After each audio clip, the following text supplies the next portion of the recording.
So with the PlayStation Portal now out, there is a talking point that keeps coming up alongside of previews, reviews, just general thoughts on the device, and that has to do with Sony re-entering the handheld market.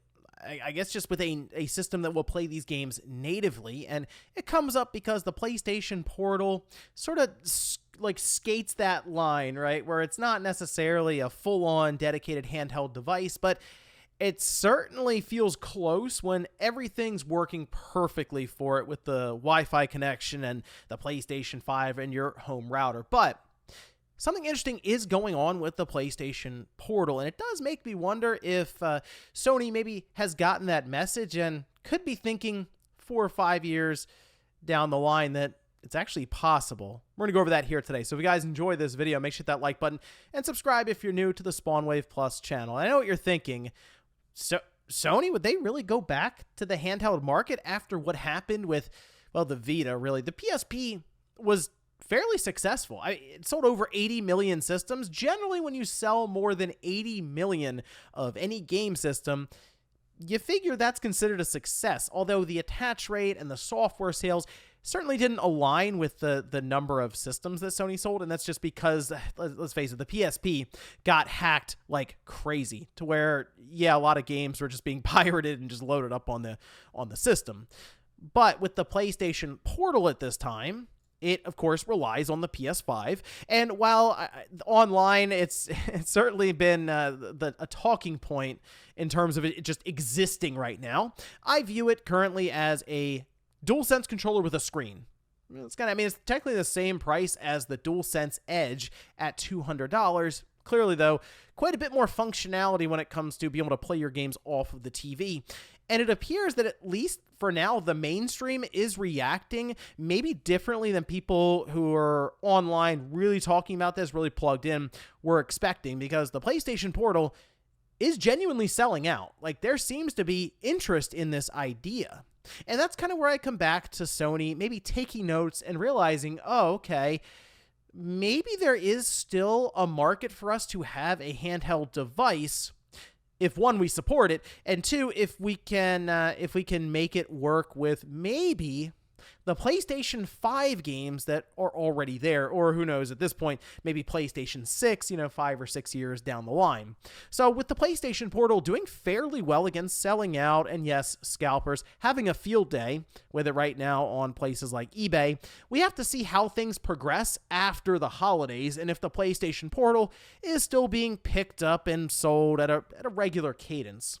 We're not going to get exact numbers from Sony. However, I would look towards the MPD sales, or Circana at this point as they're called, because they will discuss accessories and what the best-selling accessory is for each month. And I'm going to tell you now, the PlayStation Portal will be the best-selling accessory for November. I think that's pretty clear to most people because it's launching. There's hype around it technically, and there's interest. And it comes in at a $200 price point. Circana tracks by revenue, so, takes 3 DualSense controllers to reach the price of a PlayStation Portal. So, yeah, it'll probably top at least the MPDs for the month of November, maybe even December, which, that'd be pretty big for the PlayStation Portal and the idea of people wanting a handheld PlayStation 5. Now, I mentioned Sony would kind of get the message now and look towards the future, because I don't think they would want to make something that would force them to split their development again. And what I mean by that is, back with the Vita and the PlayStation 3 and the PlayStation 4, Sony had to develop, obviously, for a home console and a handheld, and that means that their studios had to decide, okay, are we creating for the handheld or the home console? Well, the home console was the PS4, much more popular than the Vita, so you kind of why you saw the Vita fade away from their first-party teams, right?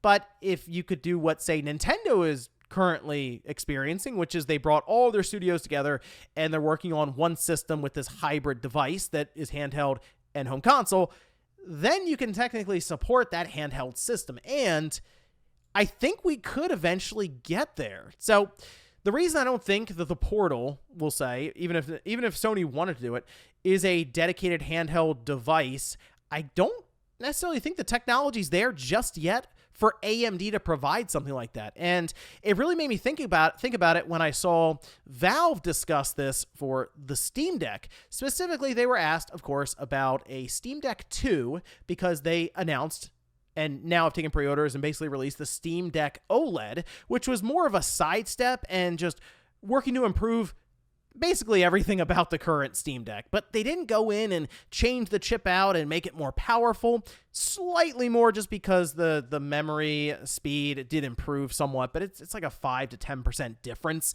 in terms of frame rate. Not enough to push you to spend another $5 or say $600 on that system.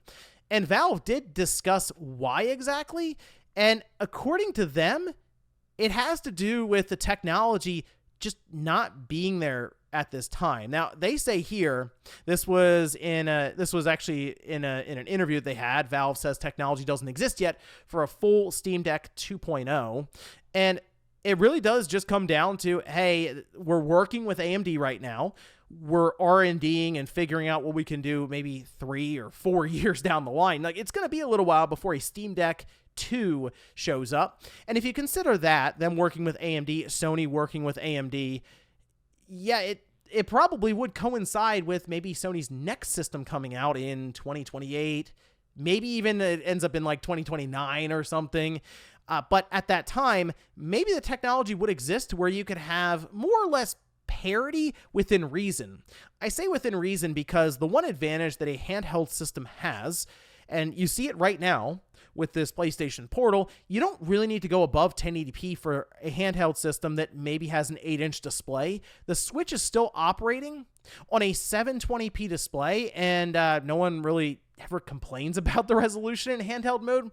Maybe if it drops super low and you notice it because it's at like 360p or something, like Xenoblade Chronicles 2, the characters lost their faces because the resolution got so low in handheld mode. But if it sticks around that 720p mark, it looks fine. In fact, with the OLED, some games look actually incredible, right?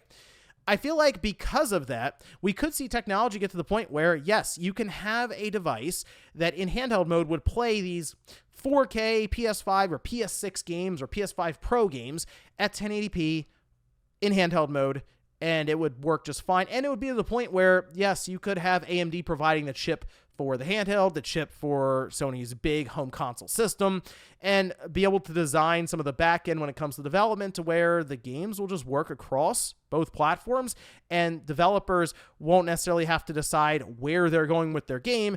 It'll just work across Sony's ecosystem. So while the pushback is obvious for some parts of the internet when it comes to the PlayStation Portal, it also just seems to be popular, at least from what I can tell with sales, and maybe Sony is noticing that. Maybe they're picking up on this, and it's something that they could plan out years and years in the future. And I am curious, you watching this right now, would you be interested if Sony came to the table with a handheld that was $400 to $500, basically the same as price as their home console system, but could play all those same games natively without the need to stream it, say, over your network? It's all right there for the price of basically a Steam Deck or a PlayStation 5 disc-based unit.